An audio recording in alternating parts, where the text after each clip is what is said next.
Shalom friends, welcome to Hebrew with Mayim.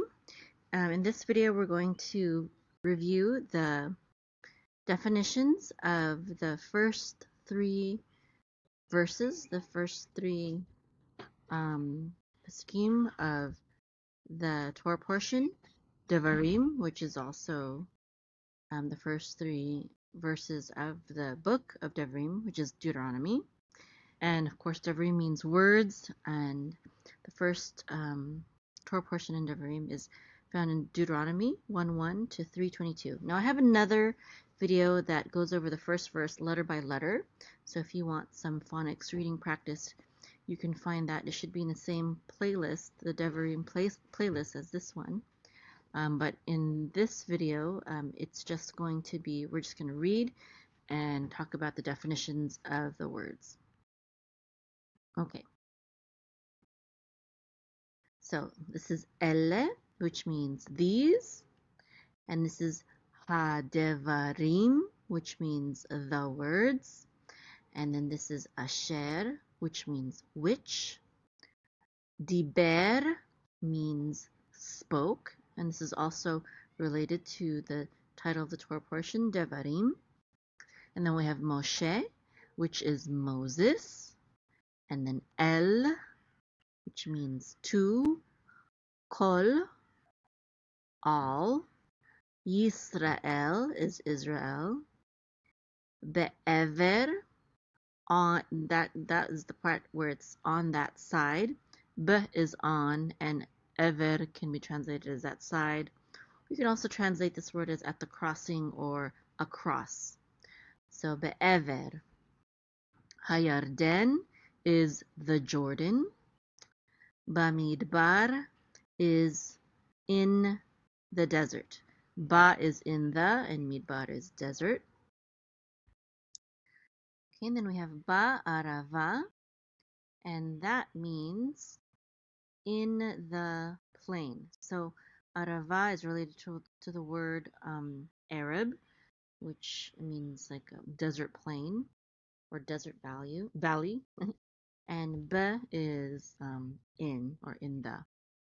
Now I just wanted to say also over here, in Bamidbar, Ba means in the, Midbar is plain, desert, but it can also mean wilderness. Okay, Bamidbar means in the desert or in the wilderness. Okay, and then Mol right here, this means opposite. And then this is Suf. Now Suf is translated here as Red Sea. The word sea actually isn't in there. It's actually just the word Suf, but Suf doesn't even mean red. It means reed. So Yom Suf is the Sea of Reeds. It's not really the Red Sea. It's the Sea of Reeds. I'm not sure historically how that got misinterpreted, but yeah. So Suf is reed, okay, across the reeds, and I'm sure it's referring to the Sea of Reeds, but it just says reed here. So opposite the reeds. Bain means between, and Paran is Paran right here. And then it's a name of place. And in another video, I was saying that it might have to, it looks like it's related to the word for fruit, like peri. So it could have been that this place got its name because it was a fruitful land, fruitful valley. Okay, uvein and between. U part means and vein is the same as bain right here. So in Hebrew, when something is between, one and another thing, we say the word bain before naming each thing. So Bein Paran u Bein Tofel. So literally that would be between Paran and between Tofel. But that is normal in Hebrew, not so much in English. Okay, so Tofel is the other name of the other place. Velavan and Lavan. Ve means and, Lavan is the name of a place, and this means white also. Vechatserot. Vechatserot is this name right here. Vedi Zahav. Vedi Zahav is the name of a place, but it also Zahav means gold, and D this is the same root, looks like, as the word for enough. This is a place that had enough gold. Maybe everyone there was kind of well off, possibly.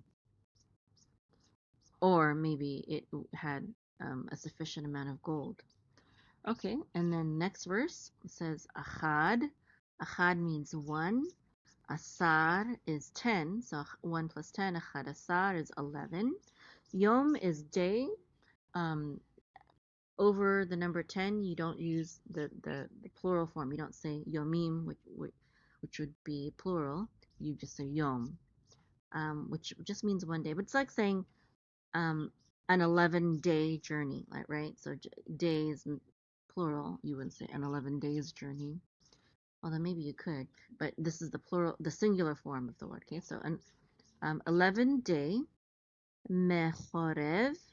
Me means from. Chorev is right here. It's the name of the mountain region. Derech is way. Okay, Har is mount or mountain, and Seir is the name of the mountain, Seir, but this means hairy or hair, Se'ar. So this is referred to. This is known as the place of Edom, which was established by the descendants of Esau. And remember, Esau, it says in the Torah that he was a hairy man. He had lots of hair even when he was born. So I think that's how it got its nickname right here, Mount Seir. Ad means to or until. Ad. Kadesh. This looks like the word Kodesh, meaning holy. I think it probably is, but I'm not sure what the phrase means or why it would be called that. And so Kadesh Barnea, which is the name of that place.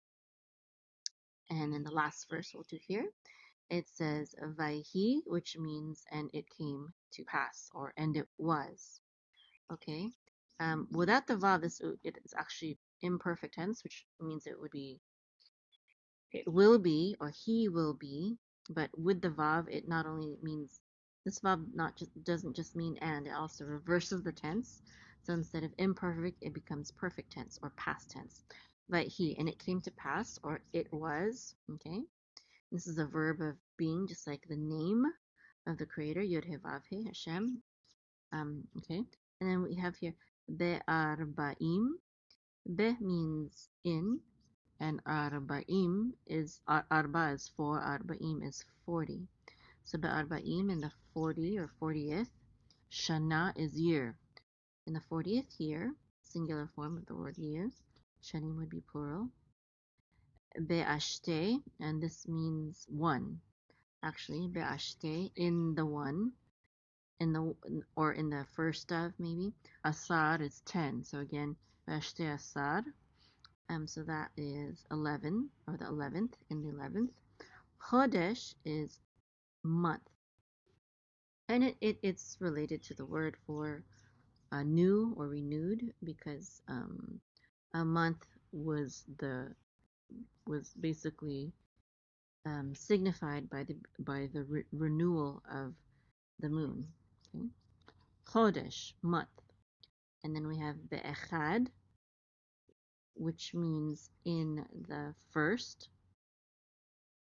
La Chodesh, which Chodesh again is month, so of the month. So 11th month on the first of the month. Diber means spoke. There's no that here in this particular spot. So Diber just means spoke. Moshe is Moses. El means to. B'nai is children of or sons of. Just children or sons on its own would be banim, but this is b'nai, which means children of or sons of, literally. Yisrael is Israel. Kechol, ke is according to, and chol, this latter part, means all. Kechol, according to all. Asher is that. Siva is commanded. And then we have, of course, Yod He Vav He, Hashem, or Adonai, which is translated as the Lord.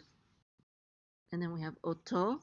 Oto is et plus the O. The et is a direct object pointer. The O means him. Okay, so him, oto, him. Alehem. Al is to, and hem means them. So regarding them or concerning them. Al can also mean concerning. So concerning or regarding, it translates here as uh, regarding. Alehem, regarding them. Okay, thank you so much for learning Hebrew with me. Again, I encourage you to visit my website, www.hebrewmind.com, and click on here to subscribe to my, to my email newsletter so that I can send you the latest videos or the videos for the week. Okay, and sometimes I also share special things like right now we're doing, I started a Judaism 101 study group. We're studying through the basics of Judaism. We're starting with the book To Be a Jew. And sometimes I also announce online events that I host with others. Like we had a virtual Passover Seder once. All right, so Shabbat, have a Shabbat Shalom.